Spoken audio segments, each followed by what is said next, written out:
What's up, everybody? And today we are reacting to, could the US defend from an invasion of the homeland? This is by the Infographics show. As per usual, they're fantastic. This video has been making rounds. I've been wanting to watch it for quite some time.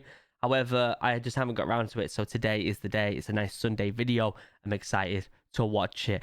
Before we get started though, OriginalAdventures, link down below to the new vlog that me and my wife have started. We are converting a US school bus and traveling the country. 3 vlogs are up right now, and it's absolutely fantastic. Please go and check that out. My wife's put some real hard work into it, both the YouTube and the Instagram. Link down below. Obviously, there'll be a link down below to this video. Please go and like and share and subscribe to the Infographics show because they are fantastic. They make good videos, so definitely go and do that. But for now, let's shut up and let's react to, could the US defend from an invasion of the homeland? Let's check this out. It's the early 1980s, and over the sky of the American heartland, Soviet and Cuban paratroopers begin to fall from the sky. In minutes, thousands of communist invaders have gained a foothold in the very heart of America. This is like the nightmare of everyone from the 80s, right? The 70s and 80s commies. No, 60s, sorry. The 60s even. Really? That's when it was? 60s, 70s, 80s, all that time. A lot of old school Americans are just so afraid of commies, aren't they? So much so that anyone they disagree with, they call them a commie. With World War III in full swing, it's up to a band of plucky teenagers to fight a guerrilla war against the godless commies. If you grew up in the 80s or just plain don't have bad taste in movies, then you're well aware of the action hit Red Dawn, a film that portrays a Soviet invasion of the United States toward the end of the Cold War. Which they remade that recently, and it was a really good film. I really enjoyed it, Red Dawn. I not watched the old one, but I watched the newer one. Thought it was a good film. No, we're not talking about the remake. We don't speak of the remake. Well, I enjoyed that. I enjoyed the remake. I thought it was fun. I thought it was good. Oh, maybe I should watch the old one now. Film aside, could it really happen? That question was asked by Infographics show fan Blazik, who wanted to know if someone were to invade America, could the US pull all its forces home and hold out against a foreign invader? Yeah, of course they could. Despite what fiction like Red Dawn would have you believe, the United States was never in any danger of an invasion by the Soviet Union, mostly because the Russian people were about as interested in invading the US as Americans were in invading the Soviet Union. Plus, do you know how many guns Americans have? There's more guns in the US than there is people. Think about that for a second. There's a lot of guns there, guys. Of course, that didn't stop politicians and military officials on both sides using the fear of an evil capitalist or communist invasion from ballooning defense budgets. The saddest fact of the Cold War just might be that despite all the preparations to defend from an invasion by both sides, neither NATO nor the Soviet bloc ever had a single war plan drawn up for an actual preemptive invasion of the other's territory. I just realized it is the 80s where they were worried about the commies, because the 60s was the Vietnam War, wasn't it? See, this is my history. My US military history is terrible, guys, and I'm really, really wanting to learn more. But another major reason why the US was never under any threat of an invasion is due to its unique place in the world geography. In order for an enemy to get to America, first it must cross 2 massive oceans, and this geographic fact makes the United States the single most secure nation on Earth. Even today, moving troops and equipment across the oceans is a massive undertaking in terms of both logistics and cost, and very few nations are even capable of attempting the feat. Yeah, you'd see him from a mile away, wouldn't you? Let's be honest. You'd see him from a mile. The US is keeping an eye on all the ocean. You'd see him from a mile away. I mean, the closest bit of land is Alaska and Russia, right? Maybe that's probably the only place they could come from. But let's say that the 2 leading peer competitors to the US decided to join forces and team up against the United States. With all troops returned home from overseas, could the US defend itself against a double-sided assault against it by China and Russia? First, the 2-power alliance would have to decide on where to strike. For an invasion to be successful, both nations would have to land troops as quickly as possible, and that would require the use of a working seaport. These ports would require good rail and road infrastructure, and must have deep water anchorages so that large cargo ships could dock and disgorge troops and heavy equipment.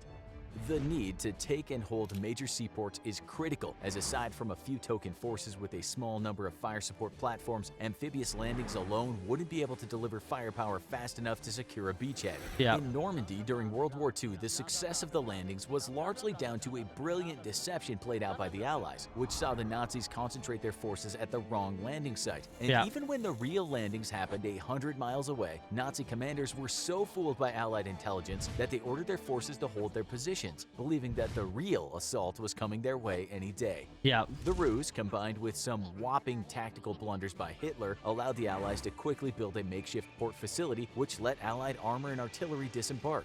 Had Hitler allowed his commanders to commit panzer reinforcements to the landings, Normandy would have likely ended as a complete catastrophe for the Allies. Yeah. By the time he cleared reserve panzer units for the assault on the beachheads, Allied logistical units had already disembarked enough tanks to repel the assault. I feel like all countries are too afraid of nuclear war, and therefore they wouldn't do any of this stuff, to be fair. Do you guys agree with that? You guys agree? In an invasion of the U.S. homeland, such a ruse would be impossible to pull off. Yeah. Long-range and satellite surveillance assets would see an invasion fleet days before it made landfall, and its target would be clearly known to the American defenders. Therefore, China and Russia would have to act quickly and decisively, taking major seaports and holding them long enough to disembark a sizable expeditionary force able to repel American counterassaults. Yeah. For China, the only good options for unloading main battle tanks and mechanized artillery would be the ports in LA, Long Beach, Oakland, Tacoma, and Seattle. The LA Long Beach complex would be especially attractive as it's one of the world's largest ports and would allow Chinese forces to disembark very quickly. Unfortunately, these port facilities are also very close to several American air and naval bases, making them easily defended. The Seattle and Tacoma ports, however, are far more vulnerable, as only 5 major American bases are near these facilities. Only 5. It's not gonna happen. It's just not gonna happen. In Washington, though, would mean Chinese forces would have to fight south and into California through easily defended and very mountainous terrain, a tactical nightmare for any Chinese commander.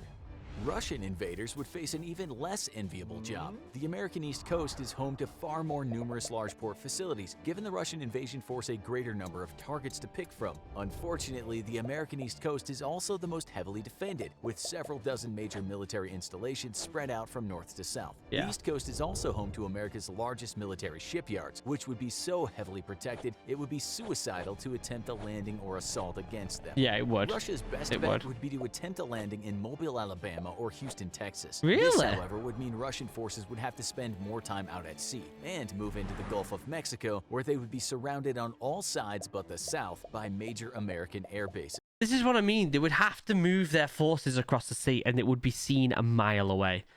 If we had an ungodly amount of Russian and Chinese ships moving towards US mainland, everything would be on red alert.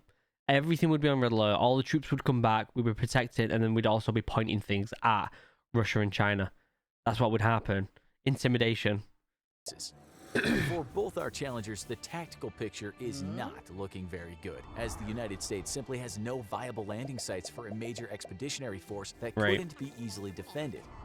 China and Russia could opt to coerce or bribe Mexico or Canada into allowing them to land at their facilities and launch an invasion into the U.S. itself. This would be by far the best strategic option for the invasion forces, but in response to the agreement between either nation and the Sino-Russian alliance, the United States would immediately begin a large-scale bombing campaign against port facilities in Canada or Mexico, with every viable port being within easy reach of American bombers. Even before the invasion force crossed the ocean, they would be sailing for ports that have been turned into rubble.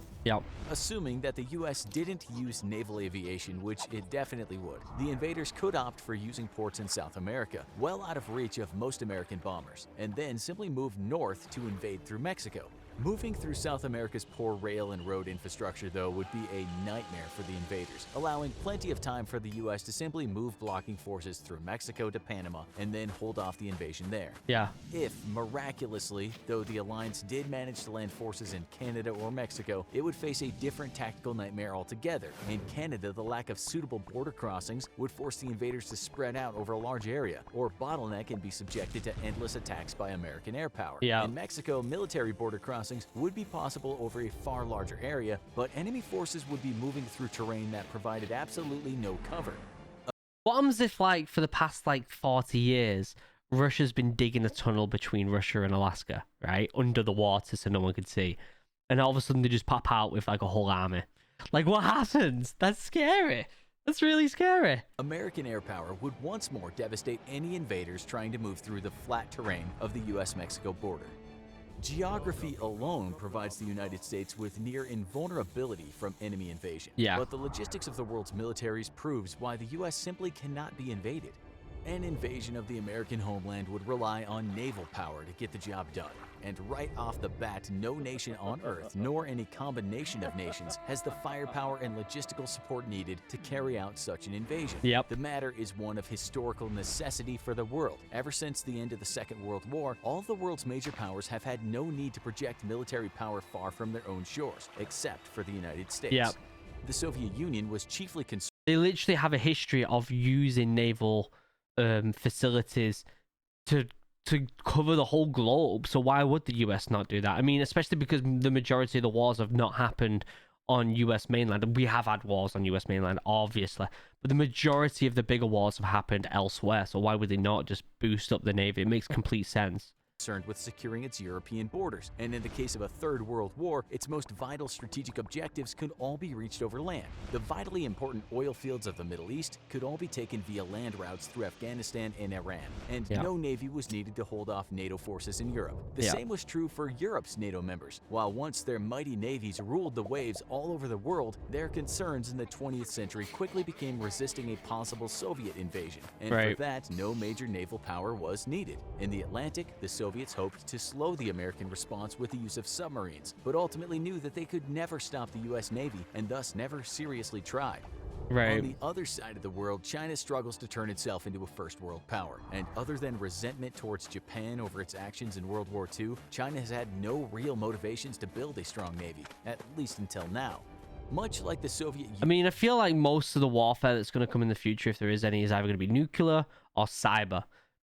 People underestimate how big cyber attacks are actually like what would actually happen if there was a giant cyber attack on the US. Like, that's more like it would ruin the economy, completely ruin the economy and ruin a lot of different things. So I feel like that's the bigger threat right now. Union and Europe's NATO partners, though, China definitely had no real reason to build a heavy sea lift capability in order to move thousands of troops and heavy equipment across the ocean.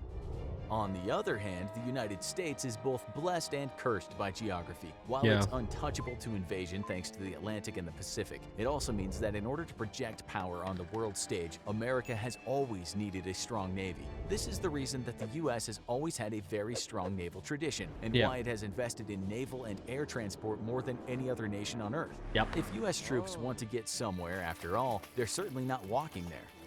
To even get forces into the U.S., any invading army is going to need some serious sea lift capability. And Certainly no is. force on Earth comes even close to the U.S.'s 125-vessel military sea lift command, which operates a vast fleet of oilers, tankers, and heavy cargo transports.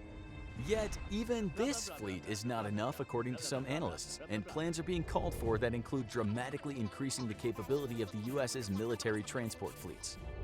China has in recent years expanded its landing ship capabilities, with several dozen available to carry troops and heavy equipment.